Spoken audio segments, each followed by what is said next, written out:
My name is Nick Reynolds. I'm the team lead at Veramo Labs, and with me, we have some great panelists who have all been working for years in decentralized identity and reputation. So we'll just go down the line. If each of you wants to give just a quick intro of yourselves and give me an example of a reputation system that you think is particularly interesting. GM, everyone, thank you so much to the Ceramic team for having us today. I'm going to ask the Ceramic leadership, like Joel in the back, to guide everyone having conversations outside. Thank you. And we're really excited to have this conversation in here, so if you want a side panel, please dip. So my name's Evan. I'm the co-founder of a project called disco.xyz. And a reputation system that I think is pretty interesting is back in about 2010, there was a website in the United States called Lulu's that allowed women to leave reviews of men who they went on dates with. So a public system of reputation allowing for qualitative attestation.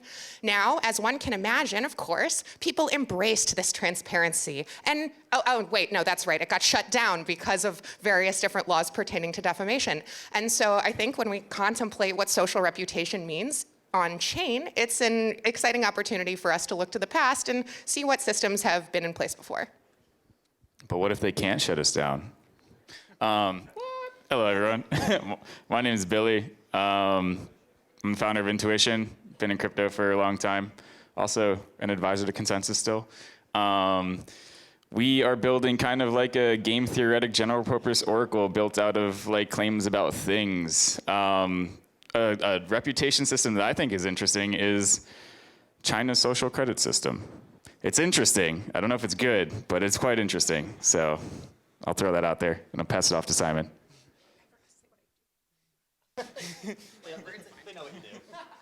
Okay, straight into the hot takes. I like it.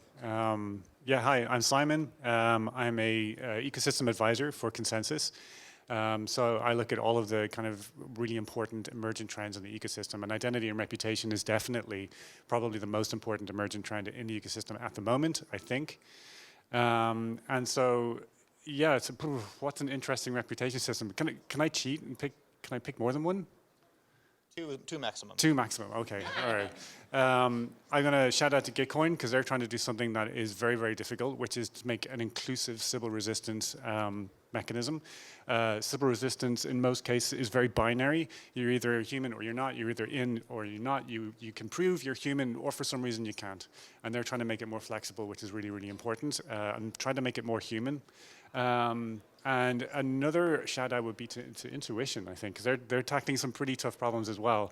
It's like we can have all of these attestations and build all these amazing social graphs, which eventually will allow us to get past like biometrics and actually build inclusive Sybil resistance and reputation systems. But what do you do with all of that data once it becomes like this massive, massive, massive ocean of data that's really hard to navigate? And that's a really hard problem, so respect.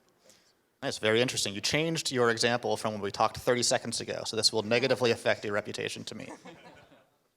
Billy, I'd like to start with you. What is reputation? How does it differ from identity, or does it differ from identity? I think it does. And I think it just comes down to like the words that we use to describe things. And so I don't like know what the actual definition of either of those words are, but I know how I use them, so I will describe how I use each of them. And so the way that I use the word identity is to describe this like the true form of us that maybe we don't even know. It's like, I don't know, Plato's like true forms, where it's like the true essence of what the thing is.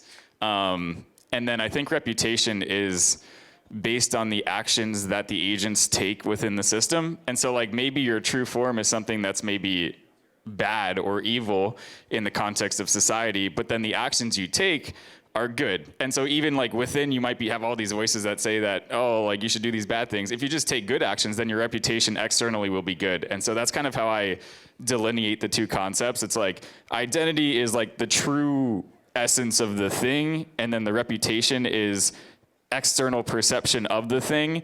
And then I think identity is, there's like one true identity, and you have these like disparate, fragmented, I guess, contextual identities, but then in the context of reputation, you have like relative and contextual reputation where you like Simon's reputation to me is good because I know him, but to someone who doesn't know him, his reputation might not be as good. So there's not like one reputation score for things. It's both relative from the perspective of the observer, and it's also contextual because I don't know anything about sports, and so like my reputation in the land of sports should be kind of zero, even though I might have like a good reputation over in Web3 land. So that was a long answer. I'm sorry, but yeah, that's how I view the two. Oh, perfect.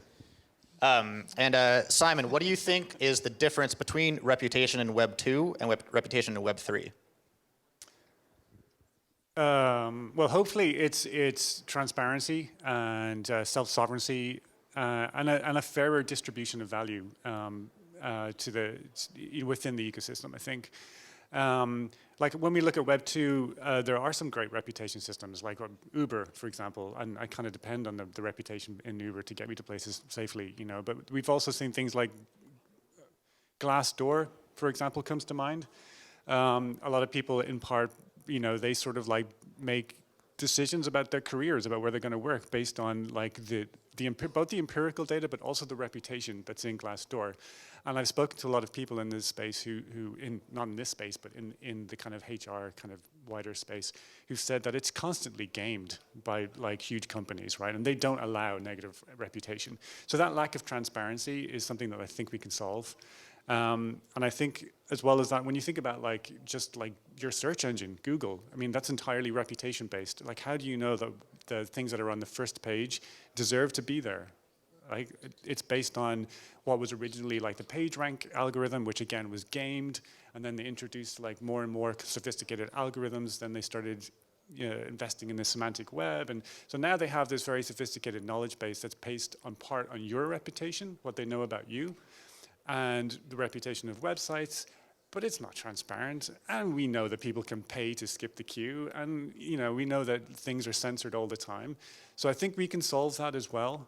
And I think, the things that power Google and make it so big is like the value that you give them from your reputation and that they get on aggregate from 1 billion people. That proves there's value there from your reputation. So if you can prove that, it's more about like, how do you distribute it? Like, how do I get the value from my reputation instead of just giving it to a big mega corporation? I'm at pains to say that this is very aspirational and we're not there yet, and we should forget that it hasn't been built yet, but I think it's a noble aspiration and one I think we have the potential to actually realize. Nice. By the way, feel free to jump in if you have anything to say on any of these questions. But moving on, Evan, what kind of reputation, data, and insights make apps fun? And how do we bring that data into our Web3 apps? So, of course, I love being the fun one. We love that. But, practically speaking, what are we doing here in Web3? We're allocating treasuries. How do I want to do literally anything else other than spend money together? We need more data. So whether that's fun, or other people might call it utility, other people might say stuff that does things, but the way that we get from coordinating key pairs and token allocations to coordinating products, events like what we're doing here today, or governance systems that requires us to know more about one another's keys. And so right now, we are at the whatever we can get phase of data availability, right? We can't even get what's on our own chains. And so we are grasping at sources of Web 2 data that we can pipe in some, attested form, semi-trustworthy form into smart contract interactions or the ability to influence on-chain engagement. And so I think the type of data that makes interactions, meaningful, contextual, is, anything that provides us more than just a timestamp and a public key. And so, at Disco, we think a lot about how can we passively allow you to carbon capture the data your actions throw off as you move through the world so that you don't have to be manually writing things down, going out of your way to, to collect this data because, at least in the United States, we spend 11.5 billion hours a year filling out forms, mostly to RSVP for conference events. And so, Web3 right now is just a lot of onboarding, but onboarding to what? And why do we continue to do the same onboarding for every app? We need more data. Excellent. And kind of building on that, and this is a question for everyone, what are some ways in which we can capture and incentivize the right kind of user behavior and the right kind of user reputation that we're looking for here? I'll take that one. So I feel like I've said this before to some people, but like I think one way to do it is if we look at kind of the things people are addicted to now. And so if you look at kind of the context of video games, we've got these game developers employing these addictive mechanics to addict people to performing these meaningless, arbitrary actions in these equally meaningless and arbitrary digital worlds to obtain equally meaningless and arbitrary rewards. And so it's like, okay, how are these people, like, and then people are addicted and they play these games for like 20 hours a day. And so it's like, okay, there's something there. Maybe we like take that concept and use it to get people to do productive stuff instead. And I don't know what that looks like. And I think there's some companies starting to do it. You know, you've got like Duolingo and you've got, I don't know, Codecademy, and it's just like people, what I think they like is they like very clear and easy progression paths, and they like to be able to log in and feel like they're being productive. And so I think even in these games, they feel like they're being productive, even though they're not. And we're kind of like manipulating them into thinking that they are. And so what if we were actually making them productive and using these same mechanics to get people to improve their own lives and then in the process improve society? I think that's the way we got to think about it. And so it's give people the experience points, give them the levels, give them the gold stars, like have their character explode when they level up. It's like, ding. It's like, I love that. And so I think that's one way to do it. And I think it's a really powerful mechanism. And I think we've just stumbled into this technology right now wherein we don't even know the power that we're wielding. And so we're wielding it incorrectly. But I think we're going to mature over time and start to wield our new power in like appropriate and mature ways. I like it, Billy. Let's talk brain chemicals. Yeah. All right, feelings check-in, guys. Feelings check-in. How many of you have had an interaction with your wallet over the last year that stressed you out? That made you feel anything less than extremely confident, highly competent, no questions at all? I am so proud of all of you in this room and your capabilities because they are not representative of the human population. So, Nick, you're asking what kind of data, what kind of reputation is useful and meaningful. Billy, you're talking about the need for, structure, the benefits of having clarity and progression. So what I hear is we need psychological safety and we need confidence with our keys. And the way that we build that, the way that we allow for those traits to imbue the kind of data that we need, is we need experiences that invite users to generate that data or capture that data that do not stress them out, that do not make them feel as though their net worth is on the line with a scary button click simply to bootstrap the data that we need to do literally anything.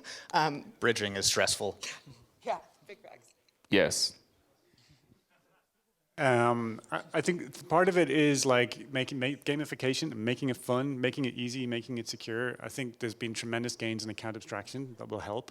But a missing part of it is like allowing people to actually understand the value in their reputation, right? And not having that value just siphoned away and then not even being aware of it. I want to make a quick shout out to a team called Nomis, nomis.cc, because they're experimenting with something called a scorefront, which for me is a really good example of like ways to think about how you could maybe start doing that.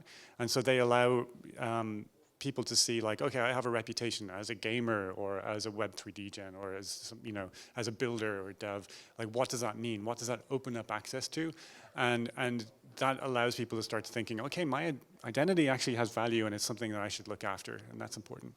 Yeah, do you think that there's sort of, a conflict between a user monetizing their own data and preserving their privacy? And how do they monetize data about themselves while having that privacy? Well, right now they can't.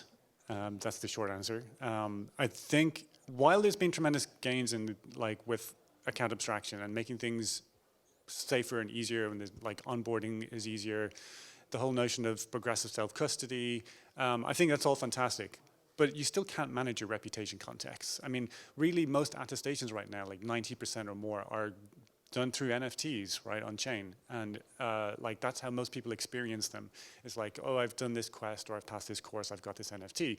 And that's a very crude way to manage your reputation. Going forward, we need to manage our reputation with tools that haven't been built yet that allow us to make reputation contexts, right? So reputation context for me as an angler who goes out fishing, and also as someone who's a builder, and also someone who's like some other professional, whatever. And to manage those separate reputation contexts and to manage how they overlap. And that simply doesn't exist. So I think in terms of the wallet layer, there's a tremendous amount of work that still needs to be done. Oh, you have something else? I've got something else. Okay. On the topic of like monetization and privacy, I think privacy is really important for like PII stuff and like sensitive stuff. But then, and I also used to think that privacy for everything was really important. And that's what, like, I don't know, 6-7 years ago at Uport, it was like, oh, everything needs to be like private and uncorrelatable. And then the NFT wave came, which I wasn't expecting. And everyone was like doing everything that they could to show off how much money they had. And it's just like, oh my God, this is like not at all what I thought people wanted. And so it was just kind of like a misconception, I think, of mine and a lot of others, where it's like, not only do people not care that much about privacy, but they actually care about the opposite, and they want to be as visible as possible. And so we got to think about it. It's really important. And it should be like, I don't know, you should be able to selectively disclose the stuff that you want, but at the same time, it's like, people want the clout. Yeah, no, totally fair. Let's keep going on that. Let's talk about the chain. You're all familiar with blockchain, I assume? Okay, great. Vaguely. Vaguely, okay. So there is a push from some people for on-chain reputation data, NFTs, soul-bound tokens, attestations on-chain.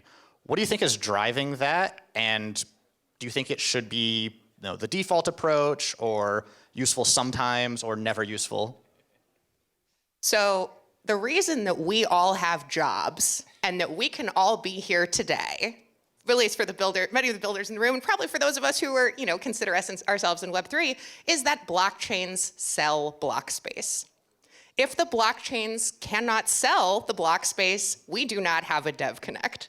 And so there is an implicit need to fill blocks to ensure that there is readily available data about addresses such that apps can compose experiences upon them, and we can enjoy this ecosystem, of network possibility. But with more than 100 L2s, we got a lot of block space. And so when we consider the immediate composability of data, the ability to flex and to experiment and to explore, it's really, it's cool, it's fascinating, but we're just starting to feel some funky consequences, right? I don't know if any of you have ever been stalked with your location based on the POEPs that you pick up, but that's something me and my girlfriends experience regularly. And so the ability to express yourself on chain, to provide context on chain, is all fun and games till it gets weird, and it's starting to get weird. I think this is an interesting thought I just had, but like, there's a sense of permanence when you're dealing with stuff on chain. And so I don't think we can underestimate that. And so I care about the stuff that I do on chain, because it just like, it feels like, oh, that's going to be here forever. And it's like, oh, this is permanent.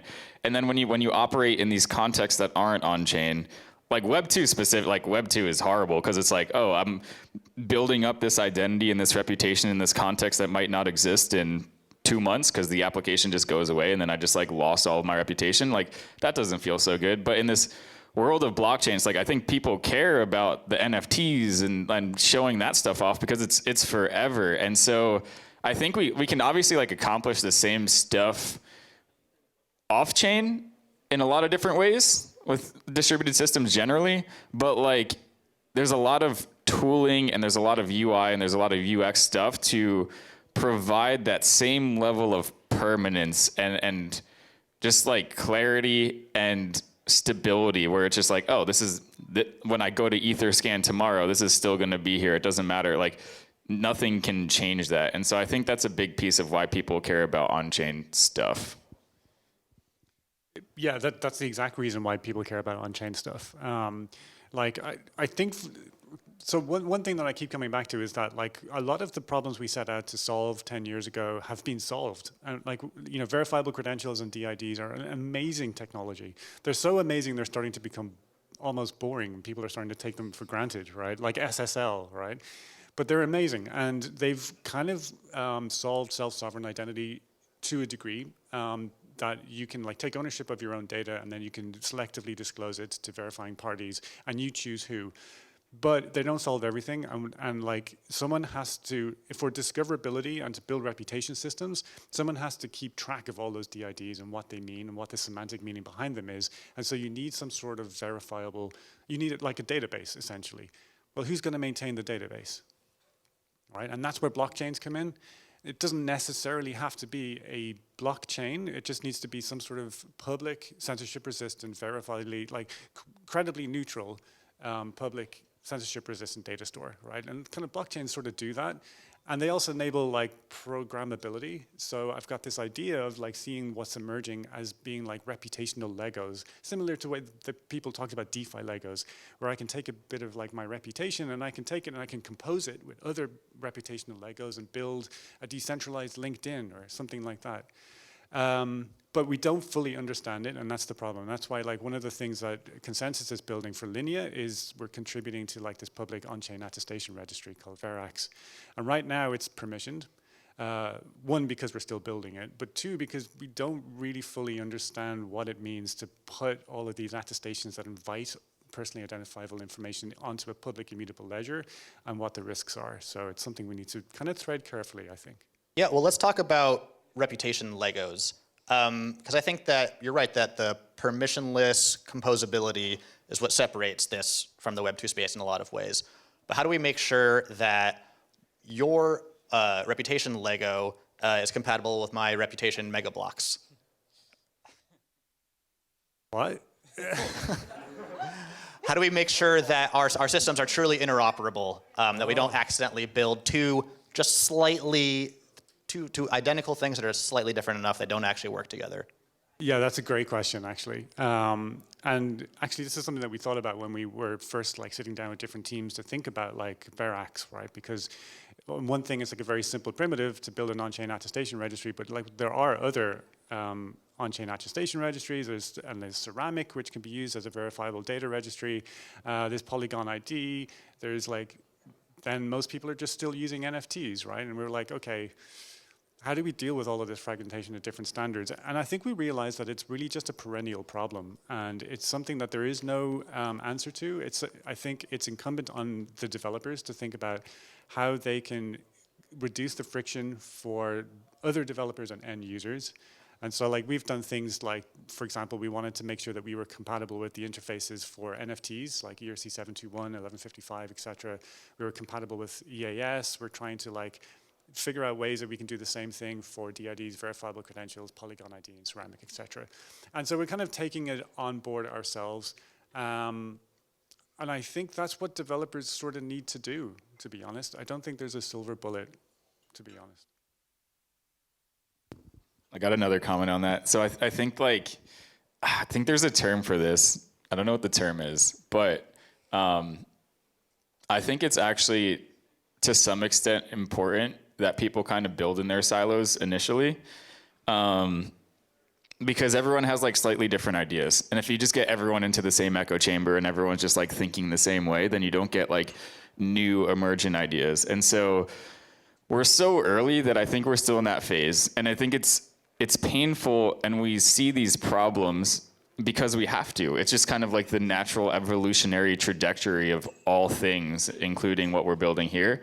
And so right now you've got like these little pockets of people doing things a little bit differently. But then I think over time, there's just kind of this natural organic emergence as based on market dynamics that determines like what the standard is going to be moving forward. And so I think we should obviously like think as much as we can about composability now and interoperability. Like it's very important, but at the same time, it's like, don't spend all of your time locked into this mode of trying to be interoperable, because like we don't know what the answer is yet. And so we got to keep thinking creatively, and then like things will just happen over time. So experimentation right now is still more important than 100%. pure interoperability. Gotcha. Yep, I think so. Great. Well, I think we have maybe one question more, and then if we have any time, we'll open it up to the audience for one question. But just interested in what you think is the greatest risk that we might be introducing to the world by building these systems. What could happen if we unite the financial settlement rails and the reputation rails and allow one to influence the other?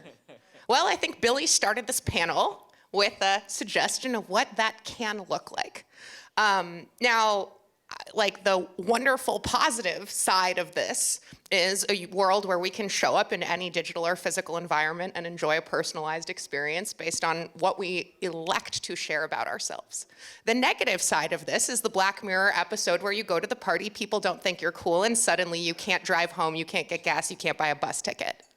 So, for example, an on-chain popularity contest, such as what we saw at the ETH Lisbon Hackathon last year, allowed us to visualize which contributors to the hackathon were most socially popular and which were nerds who no one else would publicly say on-chain that they liked.